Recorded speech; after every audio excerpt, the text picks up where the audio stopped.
안녕하세요. 오늘의 데일리 뉴스레터에 오신 것을 환영합니다. 1. 영국 총리의 충격적 성명. 2. 한국에 긴급 도움 요청이 보내졌습니다. 3. 40년 만에 찾아온 기적. 한번 진실을 알아봅시다. 한국은 영국의 변화 과정에서 중요하고 흥미로운 요소로 자리 잡았습니다. 영국 총리 리시 순낙의 결정으로 인해 영국은 두 번째 한국으로 변화함으로써 두 국가 간 관계가 새로운 높은 수준으로 끌어올려졌습니다. 역사적인 변화를 추진하면서 영국은 한국의 독특한 문화와 경제의 통합되기를 추구하고 있습니다. 이것은 국가의 독특한 특성을 부여하는 것뿐만 아니라 국제적 관계의 변화와 국가 간 다양성의 중요성에 대한 의문을 던지고 있습니다. 리시 순낙 영국 총리의 폭탄 발표에 전 세계가 발칵 뒤집혔습니다. 영국을 제2의 한국으로 만든다는 역대급 파격 발표가 나왔기 때문인데요.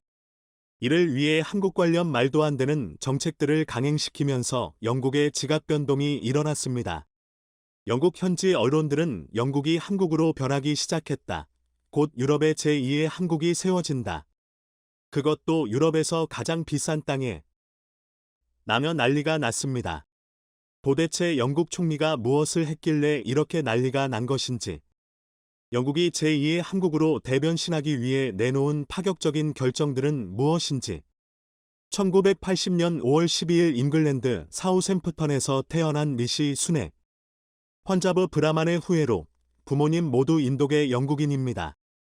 할아버지인 남다스 순낙은 인도의 회계사였으며 1935년 대영 제국 치아 케냐 지역의 관료로 뽑혀 아프리카로 이주했고 다시 1960년대에 영국으로 이민했습니다. 아버지는 NHS 소속 일반의로 어머니는 약국을 운영하는 약사로 근무했습니다. 집안이 매우 부유했죠. 리시 순낙의 부모는 자녀들에게 영국에서 상류 엘리트의 교육 코스를 받게 해주었고 자녀를 정치가, 의사, 국제기구 고위직으로 길러냈습니다. 리시 순낙은 영국에서 가장 오래된 명문 사립 남학교 7개교를 이르는 퍼블릭 스쿨의 일각인 명문 인체스터 칼리지에 11세로 합격했는데 순낙의 부모는 이것이 일생일대의 기회라고 생각하여 필사적으로 투자해 장학금을 받지 못한 리시를 어떻게든 지원해 학교에 보냈습니다. 재학 중 학생 임원, 헤드보이를 맡는 등 명문 학교에서도 성실한 학생으로 인정받아 이후 옥스퍼드 대학교에 진학하여 PP를 전공하였고 스탠퍼드 대학교 MBA를 취득했습니다. 대학 졸업 후 순낙은 2001년에서 2004년까지 골드만삭스에서 애널리스트로 근무합니다. 또 2004년에서 2009년까지 아동투자 자금 운용 더 칠드런즈 인베스트먼트 펀드 매니지먼트이라는 헤지펀드에 입사하여 고위급 임원으로까지 승진하기도 했습니다. 이후 그는 동료들과 함께 퇴사하여 덜렘 파트너스, 셀러메이 파트너즈라는 헤지펀드를 창업하기도 했습니다. 그리고 바로 지난해 7월 보리스 존슨 총리가 사임을 하자 압도적인 지지율로 리시 순낙이 영국의 새로운 총리로 당선됐고 인도의 아들이 제국을 정복했다. 역사는 돌고 돈다. 최초의 인도계 영국 총리 탄생에 150만 명에 달하는 영국 내 인도인 지역사회는 물론 인도 본토까지 흥분에 휩싸였습니다. 제국주의 지배 국가를 피지배 국가 후손이 이끌게 된 역사의 아이러니에 감격을 감추지 못했습니다. 영국은 1858년부터 1947년까지 인도를 식민지로 삼아 착취했습니다. 순낙 총리는 영국 국적자이지만 혈통의 뿌리는 인도에 있습니다. 이도 언론은 순낙 총리의 충리 지명 소식을 대서특필했습니다. 발행부수 기준 세계 3위 신문이자 인도 최대 힌디어 일간지 다이니크 바스카는 순낙은 과거 인도가 당한 모욕에 복수했다며 인스턴 처칠 전 영국 총리가 인도 지도자는 매우 약하다고 말했지만 이제 영국의 총리는 인도계에 나고 보도했습니다. 이도 유력 일간지 다이니크 자그란 역시 수십 년간 인도를 지배했던 국가의 지휘권이 지금 인도계 총리 손 안에 있다고 전했습니다. 인도인들은 영국 주류 사회에 속한 순낙 총리가 힌두교도임을 숨기지 않는 것에도 열광했습니다. 2020년 하원 의원 서약 당시 그는 성경이 아닌 힌두교 경전 바가바드기타 위에 손을 얹었고 힌두교 방식으로 기도하는 모습도 종종 노출했습니다. 순핵 총리가 힌두교가 신성시하는 소에게 기도하는 영상. 힌두교 제사 의식을 행하는 모습이 담긴 영상도 트위터에서 퍼졌습니다.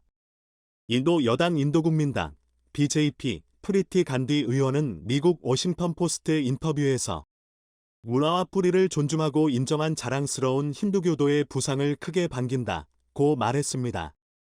자, 그런데 순핵 총리가 관심을 또 한몸에 받고 있는 이유는 그와 그의 아내의 재산 규모는 8억 4천만 달러, 약 1조 2천억 원에 육박합니다. 순핵 총리의 아내는 인도 재벌의 딸로 그녀의 아버지가 인도에서 유명한 소프트웨어 회사 인포시스를 소유한 것으로 전해졌습니다. 이 때문에 순핵 총리가 아내의 막대한 재산을 불려줄 정책을 펼 수 있다는 우려도 상당합니다. 사상 첫 인도계 영국 총리이자 사상 처음으로 영국 왕실보다 돈이 많은 영국 총리가 탄생한 것이죠. 자, 그런데 이렇게 너무나도 핫한 영국의 순핵 총리가 최근 한국 관련 너무나 파격적인 결정을 내리며 영국을 발칵 뒤집어 놓았습니다. 영국을 제2의 한국으로 만들겠다는 것인데요. 한국으로부터 2만 5천 톤급 군함 4척을 사들인 것은 물론 영국의 공군도 한국산 전투기를 대규모로 사들여 도배하는 것은 시작에 불과했습니다. 순핵 총리는 한국의 자주포로 영국 육군을 획기적으로 강화시킬 수 있다며 미국과 독일산 자주포 수입을 중단할 수 있다는 파격적인 소식이 전해졌습니다. 여기에다가 원래 미국에 주려 했던 영국 내 대규모 원전 건설 사업도 한국에 주겠다는 발표가 나오면서 전 세계가 발칵 뒤집혔습니다. 영국 해군도 한국산 함정으로, 영국 공군도 한국산, 영국의 육군도 한국산 자주포로 도배하고 이제는 영국의 원전도 한국산 원전을 지어 영국인들이 한국의 기술로 생산된 전기를 쓰게 된 것입니다. 이것이 끝이 아닙니다. 현재 영국 내 한류 열풍은 전 세계 그 어느 곳보다 훨씬 더 뜨겁습니다. 영국 가디언즈는 27일 K-팝 걸그룹이 영국을 정복한다는 제목으로 블랙핑크 하이드 파크 공연에 이어 9월에만 4개 팀이 런던에서 콘서트를 한다는 소식을 전했습니다. 블랙핑크는 7월 유명 음악 축제인 하이드 파크 브리티시 서머 타임 페스티벌에 한국 가수로서 처음으로 헤드라이너, 간판 출연자, 노선은 기록을 세웠습니다. 마마무가 이달 영국 투어를 한 데 이어 트와이스, 에스파, 있지, ITZY, 여자아이들이 9월에 줄줄이 런던에서 공연하며 피프티와 뉴진스는 영국 차트에 진입했다고 가디언즈는 전했습니다. 가디언즈는 영국에서 한국 걸그룹 인기의 한 이유로 영국 걸그룹의 몰락을 들면서 한국 걸그룹이 소셜미디어를 타고 섬세하게 조율된 성공 공식을 가지고 영국의 상륙해 빈자리를 채웠다고 말했습니다. 소녀시대와 레드벨벳 등의 곡을 작업한 클레어 로드리게스리는 음악은 귀에 쏙 들어오고 패션 스타일링은 정확하고 안무는 훌륭하며 무대 연출은 세심하다며 진짜 여성의 힘이 있고 우리 무리로 와 나고 하는 것 같다고 말했습니다. 그러면서 K-팝 걸그룹의 매력은 다면적이라고 말했습니다. 가디언즈는 각 멤버의 성격이 소셜미디어를 통해 드러나며 개별성이 유지되고 팬들과 관계를 맺는 점도 인기의 한 요인으로 풀이했습니다. 가디언즈는 영국 음악계와 K-팝이 점점 더 엮이고 있고 영국에서 K-팝을 복제하려는 시도도 있었다고 말했습니다. 얼마나 한류 열풍이 뜨거운지 영국을 대표하는 대학 중 하나인 세필드 대학교를 비롯한 영국 대학교에는 이렇게 한국자료실이라는 공간이 생겨나고 있습니다. 오직 한국만을 위한 곳인데요. 한국에 관심이 있는 영국인 학생들이 너무나 많다 보니 이렇게 영국 대학교에서 직접 한국자료실이라는 공간을 세우고 한국 문화에 대한 자료들을 모아놓은 것으로 알려졌습니다. 특히 세필드 대학교는 1979년부터 한국어와 한국학 과목을 개설하여 운영 중이며 한국사, 한국현대사회, 한국전통문화와 같은 이외의 과목들을 특화하여 교육하는 등 영국에서 가장 활발하게 한국학을 연구하고 있습니다. 영국이 그동안 올인했던 극비 프로젝트가 실패하며 완전히 산산조각 나버리자 미국과 유럽 어느 국가도 못한다. 오직 한국만 가능하다. 라며 한국에 긴급으로 도움을 요청했습니다. 이에 영국 현지 매체들뿐만 아니라 전 세계 주요 외신들은 한국이 역사상 이번처럼 큰 대박을 한 번에 만들어낸 적이 없었다 라며 부러워했는데요. 도대체 영국이 얼마나 대단한 일을 한국에 요청했길래 이렇게까지 난리가 났는지, 한국이 전 세계를 발칵 뒤집을 엄청난 것이란 도대체 무엇인지, 영국에서 인공위성을 탑재한 로켓을 항공기에 실어 SPAC-1만 M 상공에서 발사했으나 지구궤도 진입과 인공위성 발사에는 실패했다고 로이터와 블룸버그 등 해외 언론이 9일 보도했습니다. 영국이 인공위성 로켓을 지상에서 쏘는 것이 아니라 항공기에 실어 하늘을 나는 도중 발사하는 첨단 기술로 국방력을 한방에 대폭 상향시킬 영국의 비장의 무기였습니다. 우주개발업체 버진그룹의 계열사인 버진 오빗은 이날 보잉 747기를 개조한 우주소녀 카즈믹걸 747분이 인공위성이 탑재된 론처원 로켓을 대서양 상공에서 발사했으나 로켓이 지구궤도에 진입하는데 실패했다고 밝혔습니다. 버진 오빗은 괴짜 억만장자로 유명한 리처드 브랜슨 버진 그룹 회장이 설립한 우주발사업체로 이번 발사를 통해 9개의 소형 인공위성을 지구 저궤도 LEO에 진입시킬 예정이었습니다. 론처원 로켓을 실은 우주소녀 747분은 이에 앞서 잉글랜드 코널주 뉴키의 코너루주공항에서 시민 2,000여 명이 지켜보는 가운데 이륙했다고 밝혔습니다. 우주소녀 747은 이어 대서양으로 비행해 35,000피트, 약 1668m 상공에서 론처원 로켓을 발사하는데 성공했으나 발사 후 비행 중 이상 현상이 감지된 것으로 알려졌습니다. 버진 오빗은 트위터에서 론처원이 항공기에서 분리된 지 9분 만에 지구궤도에 성공적으로 진입했다고 밝혔다가 이후 로켓 비행 중 이상 어나멀리 이 감지돼 지구궤도에 오르지 못했다. 현재 정보를 분석하고 있다. 라고 메시지를 바꿨습니다. 영국 정부는 버진 오빗의 이번 발사에 대해 영국 영토 내에서 처음으로 인공위성을 발사하는 것이라며 영국의 우주발사 산업이 발전하는 계기가 될 것으로 기대해왔습니다. 자, 그런데 이번 극비 작전이 완전히 실패로 끝나버리면서 영국은 초비상이 걸렸습니다. 영국 정부도 영국의 버진 오빗이 이번에 성공하면 이 기술을 바탕으로 천문학적인 돈을 쏟아부어 영국을 우주 최강국 반열에 올리려 계획했었습니다. 자, 그런데 놀랍게도 현재 영국 매체들은 영국이 실패한 것은 일본 때문이라며 일본을 강하게 비난하기 시작했습니다. 그동안 일본은 영국의 자신들이 만든 우주산업 기술을 비싼 가격에 팔고 심지어 영국이 사용한 로켓 및 인공위성 부품에 일본산 부품이 엄청나게 많이 사용된 것은 물론 일본 엔지니어가 이번 영국의 인공위성 로켓 발사에 상당한 영향력을 행사한 것으로 알려졌습니다. 때문에 영국 국민들과 영국 언론들이 일본을 비난하는 것은 당연하죠. 사실 일본은 누구를 도와줄 상황이 아닙니다. 매번 완벽한 성공으로 전 세계를 깜짝 놀래키고 있는 한국과 달리 일본의 우주기술은 상상을 초월할 정도로 심각한 수준입니다. 교도통신에 따르면 일본 우주항공연구개발기구 JAXA는 22일 지상과의 통신이 두절된 초소형 탐사기 오모테나시의 달 착륙 계획을 포기했다고 밝혔습니다. 오모테나시는 지난 16일 미국 플로리다주 케네디 우주센터에서 발사된 아르테미스 I 미션의 우주발사 시스템 SAS 로켓에 실려 우주로의 여정을 시작했는데요.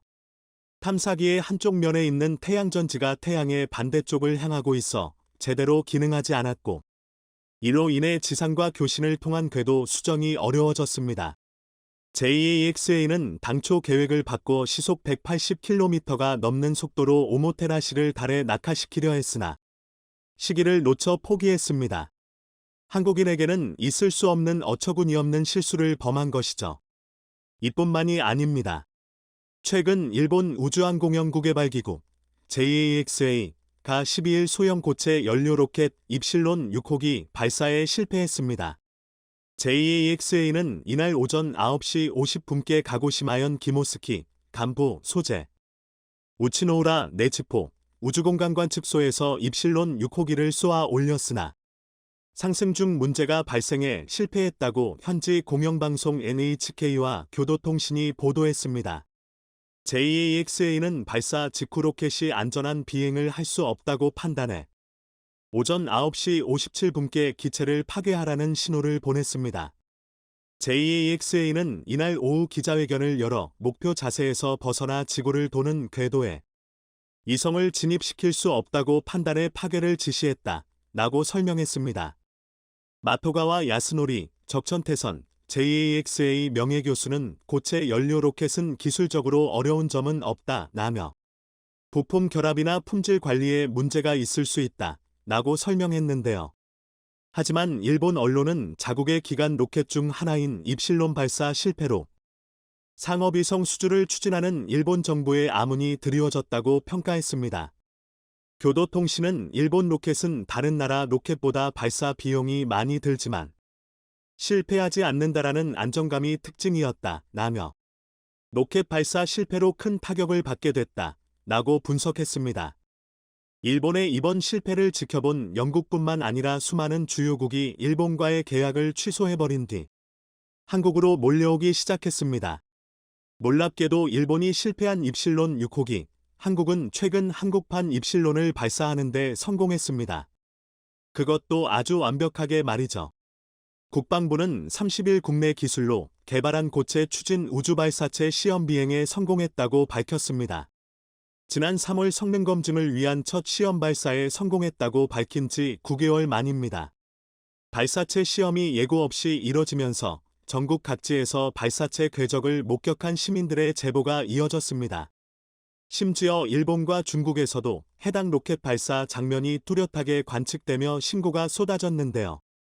국방부 대변인실은 이날 우주안보 경제시대에 맞춰 독자적 우주기반 감시정찰 분야의 국방력 강화를 위해 고체 연료 추진 방식의 우주발사체를 비행시험했다고 밝혔습니다.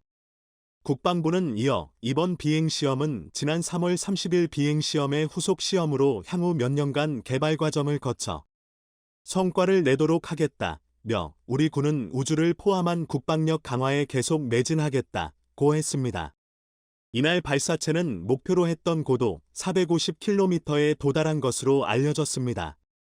정부 고위 관계자는 통화에서 오늘 시험으로 목표한 것들이 성공적으로 이뤄졌다고 말했습니다. 고체 연료를 기반으로 하는 추진 기관은 소형 위성이나 다수의 초소형 위성을 지구 저궤도에 올릴 수 있는 우주 발사체에 사용됩니다. 개발에 최종 성공하면 군의 감시정찰 강화와 국내 우주산업 활성화에 기여할 것으로 정부는 보고 있습니다. 고체 연료 추진기관은 액체 연료를 사용하는 것보다 가격이 상대적으로 저렴하고 구조가 간단합니다. 이 때문에 대량 생산과 신속한 발사가 가능합니다. 일본의 입실론 6호보다 강력한데 대량산까지 가능하다 보니 전 세계 주요국들로부터 러브콜이 쏟아지기 시작했습니다. 한미 미사일 지침은 고체 연료 기반 발사체 사용을 제한해왔지만 이 지침이 지난해 5월 한미 정상회담을 계기로 종료되면서 국방부와 국방과학연구소 ADD의 개발에 속도가 붙었습니다. 국방부는 앞서 지난 3월 30일 국내 기술로 개발한 고체 추진 우주발사체 첫 시험 발사에 성공했습니다. 시험 발사에서는 우주발사체 필수 기술인 대형 고체 추진기관, 페어링 분리, 단 분리, 상단부 자세 제어 기술 검증 등이 이뤄졌습니다. 국방부는 당시 시험 발사 성공을 밝히며 최근 북한이 모라토리엄을 스스로 파기하는 대륙간 탄도미사일 ICBM을 발사하는 등 매우 엄중한 시기에 고체 추진 우주발사체의 시험 발사 성공은 우리 군의 독자적 우주기반 감시정찰 분야의 국방력 강화에 있어 중요한 이정표라고 의미를 부여한 바 있습니다. 영국이 일본과 우주동맹을 완전히 끊어버리고 한국에 올인하겠다고 선언한 이유는 이뿐만이 아닙니다. 최근 한국이 공개한 엄청난 기술, 전 세계를 발칵 뒤집을 만한 강력한 기술을 바로 한국이 공개했습니다. 한국의 첫 민간 발사체인 한빛 TLV의 하이브리드 로켓 엔진은 연료의 경우 고체를, 산화제는 액체를 씁니다. 원래 일반적인 로켓 엔진은 연료와 산화제가 액체든 고체든 같은 성질로 통일돼 있습니다. 액체 엔진은 연료로는 등유나 액체 수소, 산화제로는 액체 산소를 많이 씁니다. 고체 엔진은 연료로는 니트로글리세린을 많이 쓰고 사라제로는 질산암모늄 같은 물질을 주로 활용합니다. 액체 엔진은 미국의 세턴 5, 한국의 누리호 등 민간 로켓에 주로 들어갑니다. 고체 엔진은 미사일에서 다수 활용합니다.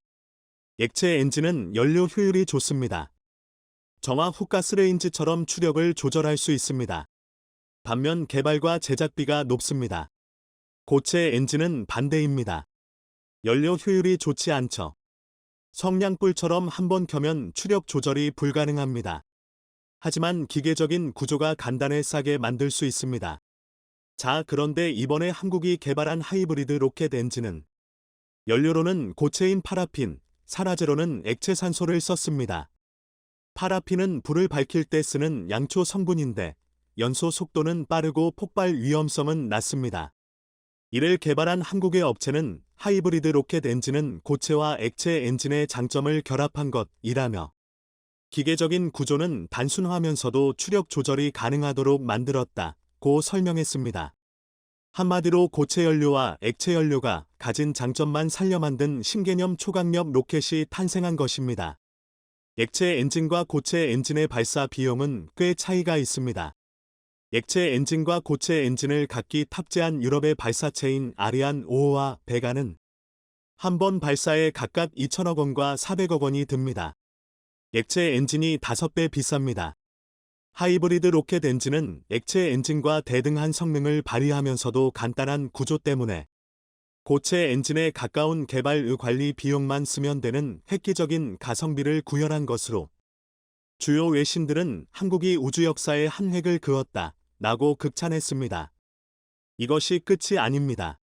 지난해 8월 12일 페리지 에어로스페이스 옥천 공장에서 크레인에 줄을 단 로켓 블루웨일 로켓 0.3 버전이 굉음과 함께 불을 내뿜더니 6m 높이를 솟구쳐 올랐습니다. 드론처럼 자세를 유지하던 로켓은 이내 제자리로 착륙했습니다. 발사 이후 제자리로 돌아왔을 때 오차는 50cm보다 작아 성공적이었습니다. 연구진은 그로부터 4개월 뒤 총 14회 34차례 비행을 성공적으로 이어갔고 로켓 재사용 기술의 핵심인 호버링, 제자리 비행을 통해 로켓의 자세 제어를 해냈습니다. 로켓 재사용 기술은 로켓 추진체를 회수해 소모품은 교체하고 엔진과 연료 탱크 등 비싼 장비들을 다시 써서 발사 비용을 줄이는 데 필요한 기술을 뜻합니다. 한국형 달궤도선 다누리를 우주로 보낸 대형 로켓인 스페이스X의 팰컨 9 로켓의 경우 로켓 발사 이후 분리된 1단 로켓을 대기권 재진입, 엔진 재점화 과정을 거쳐 해상 바지선으로 회수해 100여 차례 다시 쓰고 있습니다. 이러한 로켓 재사용 기술이 중요한 이유는 통신의 공간이 지상에서 우주로 확대되면서 로켓 발사체 발사 비용을 5분의 1로 줄여 더 많은 위성을 더 저렴하게 쏘아 올릴 수 있기 때문입니다. 이번 한국의 기술이 더욱 주목을 받고 있는 것은 로켓 재사용 기술이 한국이 개발한 하이브리드 연료 로켓 기술까지 더해지면 이미 발사 비용을 10분의 1로 줄이며 우주산업의 한 획을 그었던 스페이스X보다 훨씬 더 저렴한 가격으로 안전하게 쏘아 올릴 수 있는 로켓 기술을 한국이 손에 얻게 되기 때문입니다. 영국이 일본, 미국, 다른 유럽국들이 아닌 한국을 선택한 이유죠.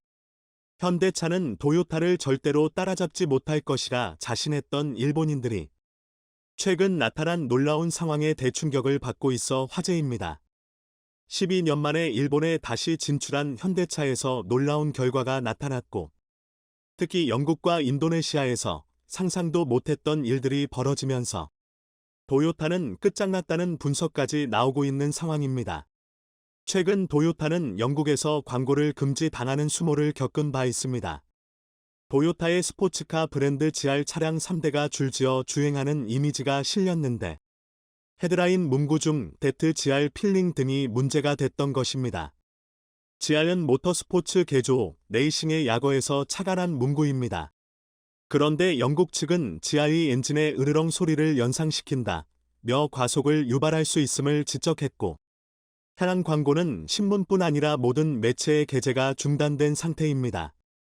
게다가 비슷한 광고에 대한 금지까지 내려져 도요타가 크게 당혹해하고 있습니다. 이는 도요타가 내세우는 엔진 기술의 상징성을 완전히 뭉개버렸다는 설명입니다. 분석가들은 도요타의 갑질 행동에 영국이 강력 반응한 것이란 의견을 내놓고 있습니다. 영국 정부의 내채로 정책에 도요타가 반기를 들었기 때문입니다.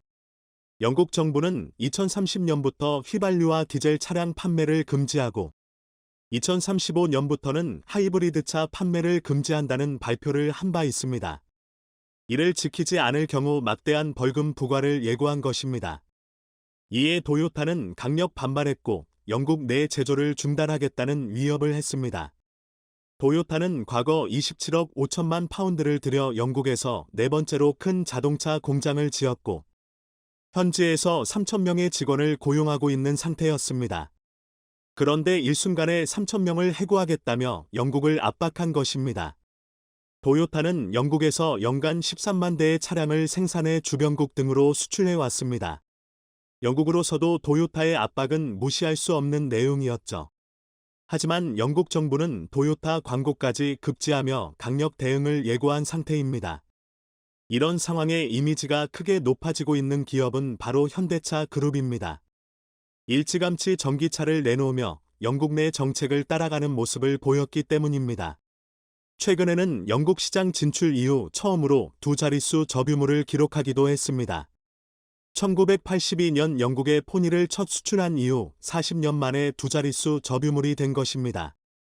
8월까지의 점유율은 12.5%로 지난해 대비 3.4% 더 높아진 것으로 나타났습니다. 고급 브랜드인 제네시스 판매량 또한 7배나 늘어난 상태입니다. 반면 도요타는 7%, 혼다 1.6% 등 일본차 점유율은 쑥대밭이 되고 있습니다. 파이낸셜 타입스 등 영국 언론들은 현대차를 부각시키는 기사를 쏟아내고 있습니다. 테슬라와 현대차그룹의 관계를 과거 애플과 삼성전자에 비유하면서 말입니다. 2010년 세계 스마트폰 시장에서 삼성전자 점유율은 6% 미만이었고 애플이 20% 이상 앞서고 있었지만 삼성이 갤럭시 출시 2년 만에 애플을 추월했던 부분을 예로 든 것입니다. 외신은 현대차가 향후 테슬라를 제치고 전기차 부분 1위에 오를 가능성도 언급하고 있습니다. 현대차는 미국 전기차 시장에서 테슬라에 이어 2위를 한 바 있습니다. 그리고 유럽 전기차 시장 점유율도 12%에 이른 상황입니다. 그런데 최근 인도네시아에서 벌어진 일은 일본을 더욱 충격에 빠뜨리고 있습니다. 현대차의 인도네시아 생산 규모는 일본 혼다도 꺾어버린 것으로 나타났습니다. 8월 1만 2천 대 이상을 생산하며 전월 대비 2배로 급증해 5위에 올라선 상황입니다. 1에서 4위는 모두 일본차 브랜드이지만 도요타를 제외하고는 차이가 크지 않아 2위까지는 쉽게 따라잡을 것으로 보고 있습니다. 현대차는 인도네시아 공장에서 크레타에 이어 산타페를 만들기 시작했고 올 3월부터 전용 전기차 아이오닉 5 생산도 본격화하고 있습니다. 현대차 관계자는 아이오닉 5 등으로 전기차 시장에서 위상이 높아지면서 일반 차량 판매도 확대되는 선순환 효과가 나타나고 있다는 설명을 했습니다. 아이오닉 5는 정식 출시된 지 6일 만에 1,600건이 주문이 몰렸으며 8월까지 700대 가까이가 인도된 상황입니다. 최근까지 현지에서 팔린 전기차 중 현대차 점유율은 90%를 넘기고 있습니다. 게다가 7월과 8월 각각 5,000대 이상의 크레타를 인근 국가로 수출하며 이미지 개선 효과가 톡톡히 나타나고 있는 상황입니다. 아세안 지역은 부품 현지화율이 40% 이상일 경우 협정국 간 무관세 혜택을 받을 수 있습니다. 일본 자동차 업체들의 텃밭이었던 동남아 시장이 한국으로 넘어오고 있는 것입니다. 현재 인도네시아에 등록된 내연자동차 중 일본차 비율은 90% 이상입니다. 동남아 전체로 범위를 넓혀도 그 비율은 70% 이상입니다. 지난해 기준 동남아 국가 전체 인구는 약 6억 6,700만 명 수준이기에 일본이 엄청난 시장을 차지하고 있었던 것입니다. 그런데 해당 시장이 현대차로 한 발 더 다가오자 일본이 경악하고 있습니다. 인도네시아는 2030년까지 전기차 비율을 25%로 늘린다는 방침입니다. 그리고 2040년까지 내연기관 오토바이 판매를 금지하고 2050년부터는 내연기관 자동차 판매도 금지한다는 계획을 세우고 있습니다. 시간이 어느 정도 있어 일본도 안심하고 있었지만 인도네시아가 향후 3년간 관용차를 전기차로 전환하겠다고 발표하자 난리가 나고 있습니다. 전기차를 비롯한 전기 오토바이, 전기버스 등 89만 2천 대를 관용차로 조달하겠다며 이를 실현하기 위한 연간 예산을 약 4조 원 이상 책정했기 때문입니다. 현대차 공장이 위치한 지자체가 이미 아이오닉 5를 관용차로 선정한 만큼 향후 추가적인 수주전에서 현대차가 우위를 차지할 것이란 분석입니다. 해당 소식은 일본에도 전해져 큰 충격을 주고 있습니다. 그동안 일본차를 주로 활용해 왔는데 이제는 현대차로 넘어가게 생겼다며 아우성을 치고 있는 상황입니다. 이에 도요타 등 일본차 업체들의 호소도 커지고 있습니다.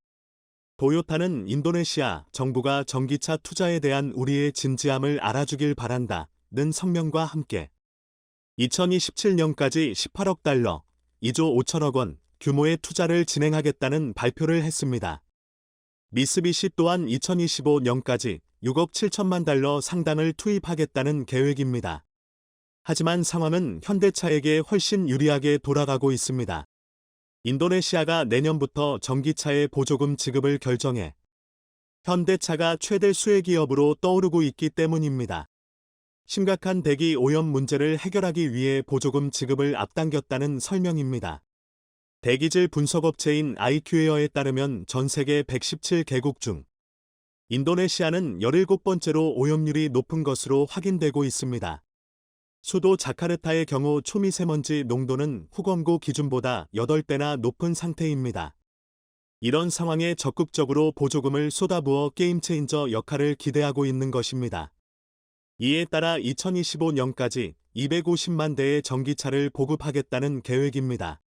인도네시아는 현재 국가 수도를 자카르타에서 보르네오 섬의 누산타라로 옮기는 작업을 하고 있습니다. 녹색 도시를 모티브로 오는 2024년 대통령궁 이전 계획을 세우고 있는 상태입니다. 즉 현대 전기차는 누산타라를 기반으로 동반 성장이 기대되고 있습니다. 인도네시아 인구는 2억 7천만 명으로 세계 4위 인구 대국입니다. 풍부한 노동력뿐 아니라 소비시장이 형성될 가능성도 높습니다. 이런 상황 때문인지 인도네시아는 한국의 환심을 사려 사활을 걸고 있는 상태입니다. 최근 자카르타에서 열린 개천절 행사에 현직 장관이 5명이나 참석하기도 했습니다. 통상 각국 대사관에서 진행하는 국경일 행사에는 장관 1명 정도가 참석하는데 한국의 중요성을 인지한 인도네시아가 5명의 장관을 파견했다는 설명입니다. 정혜선 회장은 2018년 이후 조코 이 대통령과 총 6차례 만남을 가진 바 있습니다. 조코 이 대통령의 방한 때도 따로 만남을 가졌을 정도입니다. 이런 관계를 바탕으로 향후 더욱 가파른 성장이 예상되고 있습니다. 그런데 현대차는 일본 내에서도 놀라운 반전을 일으킨 상황입니다. 한 달 동안 일본 시장에서 150대에 가까운 전기차를 판매했던 것입니다. 세 자릿수 판매량을 기록한 것은 일본 재진출 12년 만의 일입니다. 외신들은 절대 판매량 자체는 아직 적지만 전기차 선호도가 낮은 일본 시장에서 판매량이 서서히 늘고 있다는 점은 고무적이라는 설명을 했습니다. 실제로 5월에 7대, 6월 37대, 7월 61대, 8월 76대에 이어 지난달 147대로 껑충 뛰어오르는 모습을 보였기 때문입니다. 현대차는 일본 주요 지역에서 시승을 겸한 전시장 오픈과 카쉐어링 플랫폼인 애니카를 통해 소비자들을 공략하고 있습니다. 지난 7월에는 일본 교토의 MK 택시가 아이오닉 5 도입을 결정하기도 했습니다. 현재 운행 중인 700여 대의 택시 가운데 50대를 우선 교체하기로 한 것인데 교토 주민과 관광객들에게 선보이겠다는 계획을 밝힌 상황입니다. 일본 언론들은 현대차가 도쿄 시부야에서 자동차 공유 서비스를 시작했다며 긴장감을 드러내고 있습니다. 현대차는 일본에서 연간 1,000대 이상 판매를 기대하고 있습니다. 일본은 연 450만 대 가량의 신차가 팔리는 세계 3위 시장이지만 도요타나 닛산 등 자국 브랜드에 대한 자부심이 높아 수입차의 무덤으로 물리고 있습니다. 하지만 전기차에 있어서는 도요타가 무덤이 되고 있는 상태입니다. 최근 도요타가 야심차게 내놓은 첫 번째 전기차 BZ4X는 타이어 볼트가 풀려 빠지는 문제로 대규모 리골에 들어가기도 했습니다. 볼트를 더 조일지 부풀 교체가 필요한지를 두고 검토에 들어갔는데 3개월간의 분석을 거쳐 결국 부품 교체를 결정한 것으로 나타났습니다. 이달 26일 다시 시장에 내놓을 예정인데 결정이 늦어진 이유로 부품을 새로 만드는데 시간이 걸렸기 때문이라는 황당한 설명을 했습니다. 새로 설계한 볼트로 교체하는 것 외에 특별한 작업이 없었는데 말입니다. BG4X는 전 세계적으로 2,700대 정도가 팔렸고 이미지에 큰 타격을 입은 상태입니다. 유럽 2,200대, 북미 280대, 일본에서 110대 등을 팔았던 것입니다. 하지만 현재는 팔리지 않을 것을 각오하며 구독 서비스에만 집중하고 있습니다. 구독 계약금도 기존의 절반인 38만 5천엔으로 내렸고 몰 이용료는 10만엔 이상에서 약 1,100엔 할인을 내걸고 있는 상태입니다. 하지만 일본인들의 불만은 끊이질 않고 있습니다. 불량 발견 후 해결까지 3개월이나 걸리다니 한심하다. 몰 10만엔을 계속 지불할 여유가 없는 이가 태반이라 사용자가 없을 것이다. 이런 반응입니다. 이런 와중에 국내 완성차 업체들은 놀라운 실적을 보이고 있습니다. 현대차의 몰 3분기 판매량은 102만 대로 전년 동기 대비 13% 늘어난 상황입니다. 특히 9월 판매량 35만 5천 대은 전년 동기 대비 24% 증가하기도 했습니다. 이에 차량용 반도체 수급 문제가 해소된 것 아니냐는 분석이 나오고 있습니다. 인플레법 여파에도 현대차의 9월 미국 판매량은 11%나 늘어났죠. 투싼과 산타페 등의 선전으로 전기차의 부진에도 미국에서 5만 9천 대를 판매한 것입니다. 현재 미국에서의 재고 일수는 최대 1개월 정도로 만들자마자 바로 출고되고 있는 상태입니다. 변화에 뒤처진 도요타. 한국은 도요타를 확실히 압도해 버리길 바랍니다.